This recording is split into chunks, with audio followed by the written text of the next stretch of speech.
Doctor గారు?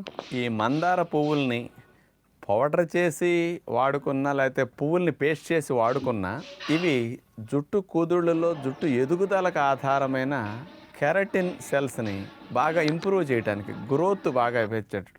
Keratin అంటే జుట్టులో ఉండే ప్రోటీన్ కెరటిన్ అంటారు. అందుకని ఆ కెరటినోసైడ్స్ని స్పీడ్గా పెరిగేటట్టు చేస్తాయట. అందుకని జుట్టు ఎదగటానికి మందార పువ్వు అద్భుతంగా పనికొస్తుంది. ఓకే. దీన్ని అప్లై చేయటం వల్ల హెయిర్ రూట్స్ని స్ట్రాంగ్ చేయడానికి కూడా బాగా ఉపయోగపడుతున్నదండి. ఇది మెయిన్గా.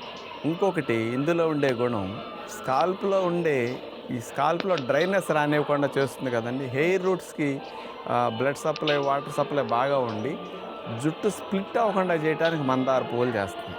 ఈ బెనిఫిట్స్ పువ్వుల్లో ఉన్నాయన్నారు. అందుకని ఈ 2 రకాల బెనిఫిట్స్ పువ్వుల్లోనూ ఆకుల్లోనూ కలిపి బాగా జుట్టుకి స్పెషల్గా ఉన్నాయి. ఇతరవి లోపలికి బాడీకి సంబంధించి కొన్ని ఉంటాయి, కానీ అది మెయిన్ కాదు, అసలు జుట్టుకే మెయిన్ మందారం.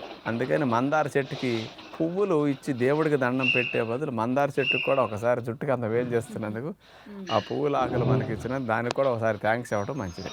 ఓకే. అంత బెనిఫిట్స్ ఉన్నాయి, ప్రూవ్ అయినాయి. మరి డాక్టర్ గారు, ఈ పువ్వుల్ని లేదంటే ఆకుల్ని కూడా మనం సౌందర్యానికి ఎలా ఉపయోగించుకుంటే బాగుంటుందంటారు? ఈ మందార ఆకుల పేస్టు బాగా మాడికి, జుట్టు కుదుళ్ళకి కాస్త బాగా రాసి మర్దం చేసుకుని ఆ పేస్ట్ని జుట్టుకు కూడా